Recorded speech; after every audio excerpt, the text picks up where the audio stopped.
વસુદેવજી મહારાજ ટોપલામાં કૃષ્ણને મૂકી અને નંદગાંવ ગયા છે. માં યશોદાની બાજુમાં બાલકૃષ્ણને પોઢાડ્યા છે અને ત્યાંથી યોગમાયાને લઈ અને પ્રભુ પાછા પધાર્યા છે. તમે વિચાર કરો કે ભગવાનને માથા ઉપર તમે રાખો અને તમારી બેડીઓ તૂટી જાય. કામની બેડીઓ, ક્રોધની બેડીઓ, લોભની બેડીઓ, મોહની બેડીઓ, મદની બેડીઓ, મચ્છરની બેડીઓ, આ બધી બેડીઓથી જકડાયેલો જીવ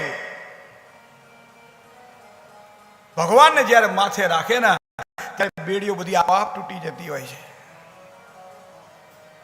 પ્રકાશને પ્રાપ્ત કર્યા પછી અંધારાને કહેવું નથી પડતું કે હવે તું જા, હવે મારે પ્રકાશનો આશ્રય લેવો છે. પ્રકાશ જેમ થાય, દીવો પ્રગટે અને રૂમની અંદરથી જેમ અંધકારનો નાશ થાય, એમ ઘટાકાશની અંદર જ્યારે પરમાત્મા નિવાસ કરે ત્યારે બધી જ જે વાસનાઓ છે વાસનાઓનો નાશ થાય છે. કર્મ 3 પ્રકારના શાસ્ત્રમાં બતાવવામાં આવેલા છે નીતિની અંદર. એક સંચિત કર્મ છે, પ્રારબ્ધ કર્મ છે અને ક્રિયમાણ કર્મ છે.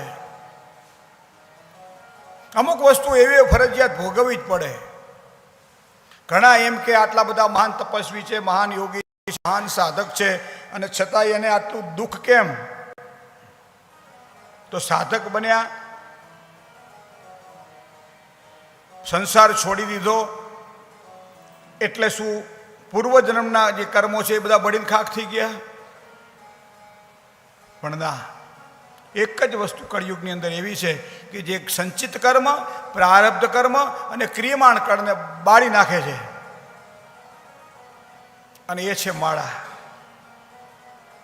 જેટલા વર્ષ થયા હોય એટલી માળા ઈષ્ટદેવની ઓછામાં ઓછી જ્યારે થાય ત્યારે સમજી લેવાનું કે આ જીવ યોગ્ય છે ભગવાનની નજીક જવા માટેનો.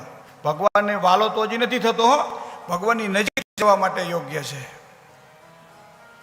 જેટલા વર્ષ થયા હોય એટલી ઓછામાં ઓછી માળા એક દિવસમાં થાય.